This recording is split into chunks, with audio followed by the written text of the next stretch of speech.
वसल्लि अला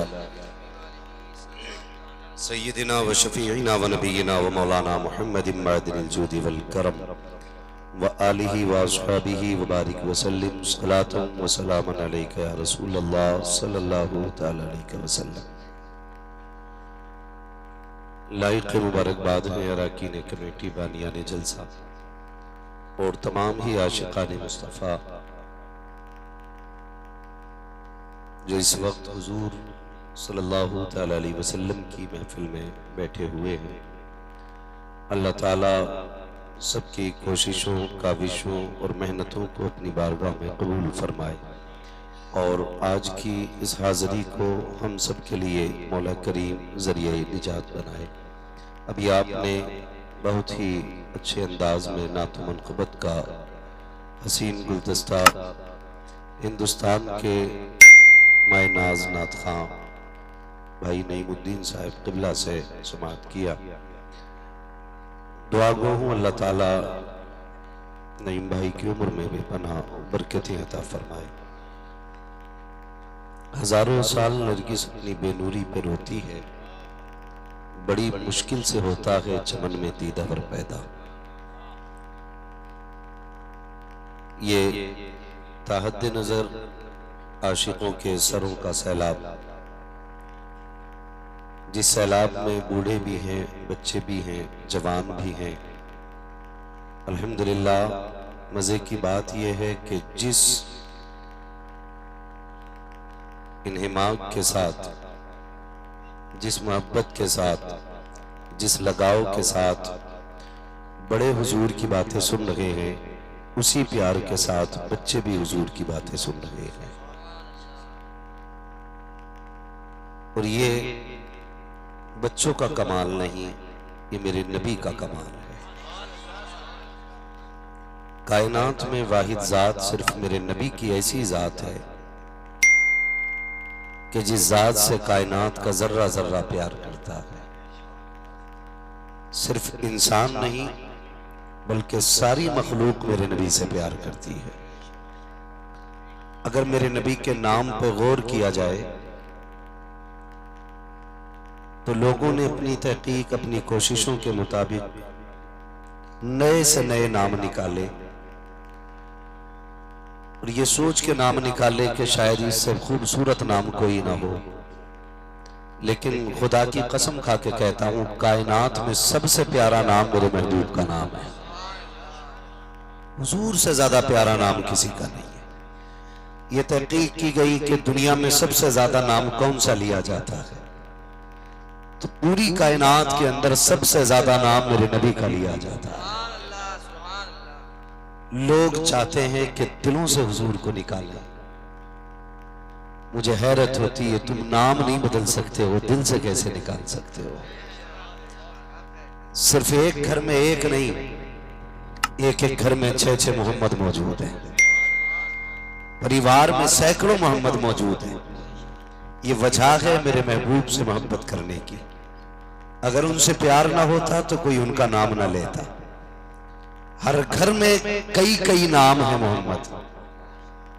खुदा का फजल है कि रब ने हमें और आपको सुन्नी बरेलवी बनाया है। अपने मुकद्दर पे नाज करना, इसलिए कि जन्नत में जाने वाली जमात को बरेलवी जमात कहा जाता है। और जब तक जिंदा रहना, मसलक आला हजरत ही पे कायम रहना और अपने बच्चों को बता देना कि हम गरीब होकर मर सकते हैं लेकिन वहाबी होकर नहीं मरना है। समझाएंगे इंशाअल्लाह। ये आगे वाले लोग अगर समझ रहे तो बोलें हाँ, वरना याद रखिएगा, ये जो माइक पे बंदा होता है वो एक ड्राइवर की तरह होता है और ये आगे वाले लोग जो होते हैं ये कंडक्टर की तरह होते हैं। अगर ड्राइवर की करवट वाला सो जाए तो ड्राइवर भी सो जाता है। इसलिए सामने वाले बंदों को थोड़ा सा जरा जागते हुए रहना है। और अगर थक गए तो आप आराम कीजिए घर जा करके, जो लोग खड़े हैं इन्हें बैठने का मौका मिले। और अगर आप जाग रहे हैं तो फिर आप जरा बोल के दिखाइए। तवज्जो है सारे लोगों की? जब तक जिंदा रहना है, मसला के आला हजरत पे जिंदा रहे। समझ गए मेरे बच्चों, कौन से मसलक पे जिंदा रहना है? बोले बच्चे, जरा बोले, बड़े तो बोलते ही है, बोले कौन से मसलक पे? मसलक आला हजरत पे। अपने नस्लों को बता दीजिएगा कि ये वही मसलक है जो अबू बकर सिद्दीक का मसलक है, ये वही मसलक है जो उमर फारूक आजम का मसलक है, ये वही मसलक है जो उस्मान गनी का मसलक है, ये वही मसलक है जो मौला। आप नहीं बोल रहे क्या? थक के बैठे हुए? नहीं, भाई ने ज्यादा थका दिया। मैं आपको बाद में टच नहीं करूंगा, बस अभी थोड़ा साथ दीजिएगा। मौला अली का मसलक है, इसी मसलक पे मजबूती से कायम रहिएगा और अपनी बेटियां किसी वहाबी के निकाह में न दीजिएगा। इस वक्त सबसे खतरनाक हवा ये चली है, जो रिश्ते चल रहे हैं। बाज तो ये कह देते हैं जी हमने दी थोड़ी, ये ली तो है लड़की। देने में हरज है, लेने में कोई हरज नहीं। सुने, अगर बेटी देते हो तो एक जाती है, और अगर बेटी लेते हो तो पूरा परिवार चला जाता है। सबसे ज्यादा जरूरी है अकीदे की हिफाजत करना, सबसे ज्यादा जरूरी है अकीदे की हिफाजत करना। और ये मत सोचना कोई बात नहीं, मौलाना थोड़ी देख रहे, चलो नाश्ता मार दें। बारात मारी और मौलवी को पता थोड़ी चल रहा है। मसला मौलवी का नहीं, मसला मदीने वाले मुस्तफा का है। और हुजूर के इल्म की अगर बात करें, आला हजरत ने कहा था, और कोई गैब क्या तुमसे निहा हो भला, जब ना खुदा ही छुपा तुम पे करोड़ों दुरूद। आप किसके यहां खा रहे हो? हुजूर जानते हैं। किससे मुसाफे कर रहे हो? हुजूर जानते हैं। हद तो ये हो गई, कई जगह पे इमामों को इसलिए निकाल दिया गया कि उन्होंने किसी वहाबी का निकाह पढ़ाने से इनकार किया। इसलिए इमाम को निकाल दिया जाता है कि तुम निकाह क्यों नहीं पढ़ा रहे, गांव में मेरी इज्जत खराब कर दी। आज 4 लोगों के बीच में तेरी इज्जत जा रही है, कल कयामत में अव्वलीन और आखिरीन जमा होंगे। आदम से लेकर महबूब तक सारे नबियों की उम्मतें खड़ी होंगी, और जब धक्के दे के तुझे हौज़े कौसर से भगाया जाएगा, उस वक्त तुझे इज्जत लगेगी? उस वक्त तुम्हें जिल्लत का एहसास नहीं होगा? आज क्या सोच के बदअकीदों में खा लिया करते हैं।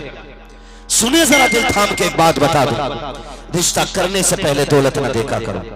कई बाप कहते थे जी क्या करें, लड़का अच्छा था, खाते पीते घर का था, इसलिए लड़की दे दी। और हजरत कई लड़कियों के फोन इसलिए आए कि हमारे बाप को समझाइए, हमें वहाबियों में नहीं जाना है। लेकिन वो रिश्ता कर रहे हैं सिर्फ पैसा देख करके, तुम्हें खुदा का वास्ता दौलत देख करके बेटियों को बदअकीदों में न झोंका करो। ये जिंदगी कितने दिन की है? 60 साल, 70 साल, 80 साल, 90 साल, 100 साल, बस उसके बाद तुम्हें भी कफन में लिपटना पड़ेगा। यार ये 70 साल तो बिना खाए भी गुजर सकते हैं, 80 साल बिना नया पहने गुजर सकते हैं, बिना सोना चांदी के गुजर सकते हैं। लेकिन कब्र की जो जिंदगी है वो ऐसी जिंदगी है, आखिरत की जो जिंदगी है वो ऐसी जिंदगी है जो खत्म ना होने वाली जिंदगी है। अगर ईमान बचा के ले जाओगे, हमेशा राज करोगे, ईमान खत्म कर दोगे, मुसीबत में पड़ जाओगे। आज रोते को 4 हाथ रख देते हैं, आज रोते को कोई सीने से लगा लेता है, आज रोते को कोई तसल्ली दे देता है, लेकिन कब्र में कोई तसल्ली देने नहीं आएगा, हश्र में कोई तसल्ली देने नहीं आएगा, जहन्नम से कोई निकालने नहीं आएगा। सिर्फ वही निकालेगा जिसकी मोहब्बत में जीना है और जिसकी मोहब्बत में मरना है। इसीलिए तो बरेली वाले ने कहा था, आज ले उनकी पना, आज मदद मांग उनसे, कल न मानेंगे कयामत में अगर मान गया।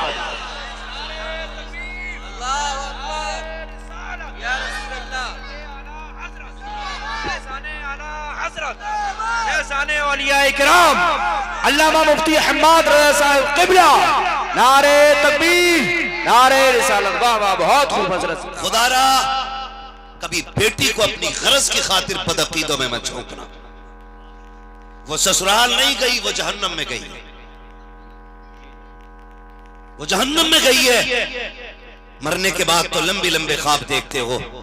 मौलाना मैंने अब्बा को देखा जन्नत में टहल रहा था, मैंने बाप को देखा, मैंने बड़ी खूबसूरत वादी में बैठे देखा है। मरने के बाद सब चाहते हैं हम जन्नत में जाएं, लेकिन मरने से पहले फिक्र नहीं। मरने से पहले किसी को कोई फिक्र नहीं। खुदारा बेटियों के सोच समझ के फैसले करना। देखिए जितने भी यहाँ पर लोग खड़े हैं वो सब के सब बैठ जाएं, इसलिए कि वहां पर हमारी माँ बहनें मौजूद हैं, वो ही प्रोग्राम सुनने के लिए आई हैं। आप भी बैठ जाइए, आपको जगह शायद सामने जगह हो, वहीं पर बैठ जाएं लोग। कमेटी के लोग इनको अदब के दायरे में बिठा दीजिए। जितने भी कमेटी के लोग हैं वो सब के सब इन्हें हटा अपनी जगह बिठा दीजिए। बैठ जाओ बाबू, बैठ जाओ। जो जहां बैठा खड़ा है बैठ जाए भाई, बैठ जाए। यहीं आप बैठ के भी सुन सकते हैं, जहां से आप खड़े होकर देख रहे हैं। आप बैठ जाइएगा। कमेटी वालों को ज्यादा परेशानी हो रही, बार बार समझा रहे। अल्लाह आपको सलामत रखे।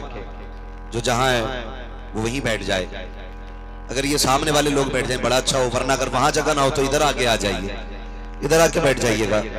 इधर थोड़ी सी जगह हो जाएगी। अल्लाह आपको सलामत रखे भाई। अगर बार बार इसी तरह हटाया बचाया गया फिर तकरीर क्या हो जाएगी, पूरी रात यही करने के हो जाएंगे कि आप दाएं हो जाइए, आप बाएं हो जाइए।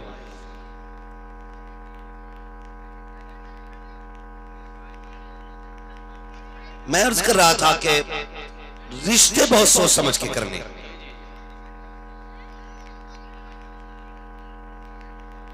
रिश्ते कैसे करेंगे? सोच समझ के करेंगे कि नहीं? सर न हिलाइए, जरा जबान खोल के बताइए। रिश्ते, हाँ रिश्ते सोच समझ के करने। खाली पैसा नहीं देखना है किसी का, दौलत नहीं देखनी है। इमाम ने निकाह नहीं पढ़ा है, निकालो इसको निकालो कि इसने निकाह नहीं पढ़ाया, पठान का दामाद था। अरे होगा जो पठान का दामाद, हम भी मदीने वाले के गुलाम हैं। तू पठान का दामाद है, हम मदीने वाले के गुलाम हैं। वाह वाह वाह। सुनिए, तुझे 4 टाइम की रोटी देता है और मेरे हुजूर खाते हैं तेरे दर का, पीते हैं तेरे दर का, पानी है तेरा पानी, दाना है तेरा दाना। ये नहीं देखा जाएगा किसका दामाद है, ये देखा जाएगा किसका गुलाम है। सोच समझ के बेटियों के रिश्ते किया।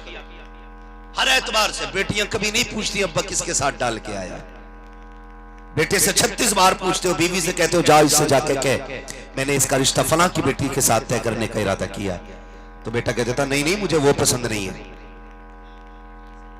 कभी एक बार बेटी से भी पूछा कि मैं इसका रिश्ता फलां के साथ करके आ रहा हूं, इससे भी पूछो इसकी क्या मर्जी है। हमें तौफीक नहीं होती। क्यों? बेटे से इसलिए पूछा जाता है, अगर नहीं पूछा तो ये निकाह के वक्त भी उठ के भाग सकता है। यही है कि नहीं? जी जी।